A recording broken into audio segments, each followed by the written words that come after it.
xibaar yu wér te wóor ca tàng ba abonnez-vous pour ngeen di mën di jot suñuy vidéo. dal leen ak jàmm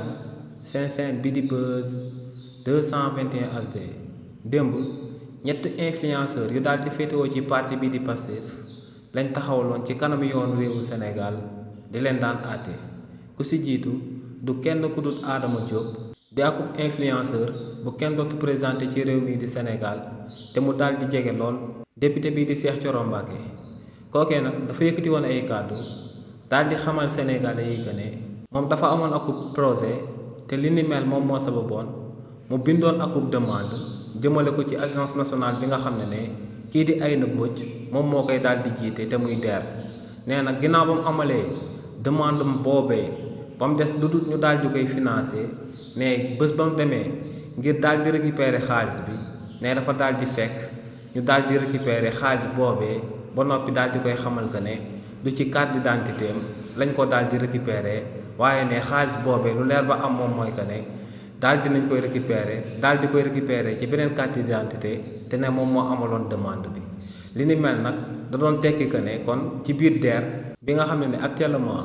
kii di Aïda Mbodj moom moo koy daal di jiite dañu faa nekk di amal ay njuuj njaaj ba tey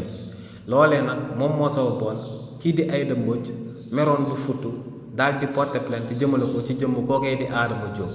ci loolee nag ginnaaw ba enquêteurs yi amalee akub enquête dañoo dem ba daal di nemmeeku que ne kàddu yooyee kookee di Adama Diop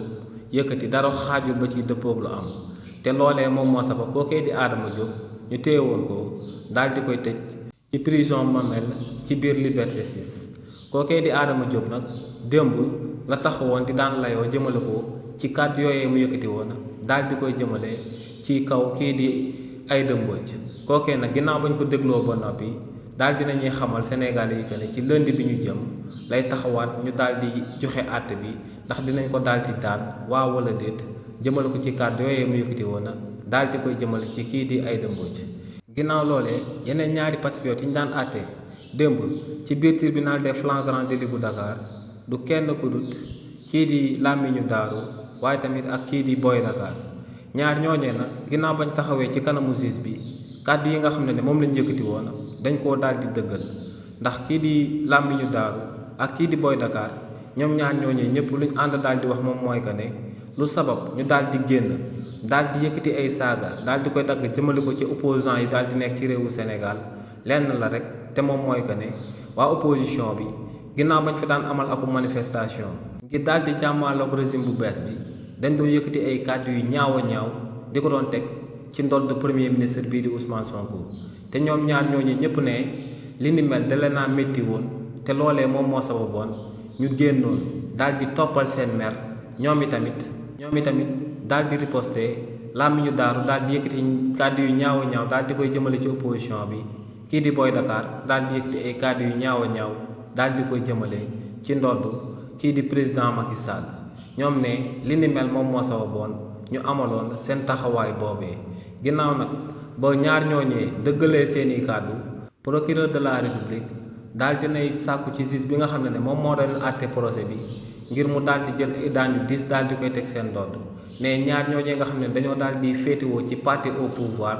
ñoom seen wàllu bopp ñoom ñoo waroon a joxe exemple ba buñ leen tooñee ñu daal di wannu tooñ gi waaye ne sëgam ñoom seen wàllu bopp léegi ñoom ñooy tooñ ci réewu Sénégal di yëkkati ay kàddu yu gravissime ne kon nañ daal di jël ay daan yu diis daal di koy teg seen ndodd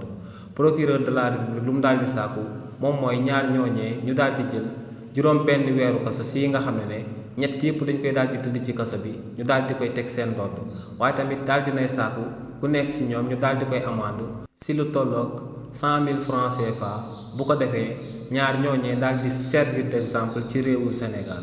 ginnaaw loolee nag avocat yi nga xam ne ñoom ñoo doon défendre kii di Lamine Daaru ak Boy Dakar ñooñee luñ sàkku woon ci juge bi nga xam ne moom mooy àtte mbir yi moom mooy mu daal di dawal yërmande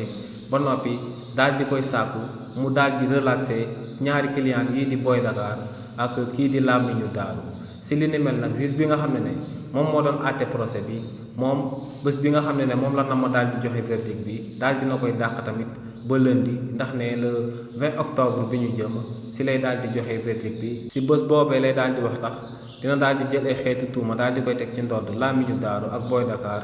waaw wala déet. xibaar yu wér te wóor ca tàng tàng ba abonnez-vous pour ngeen di mën di jot suñuy vidéo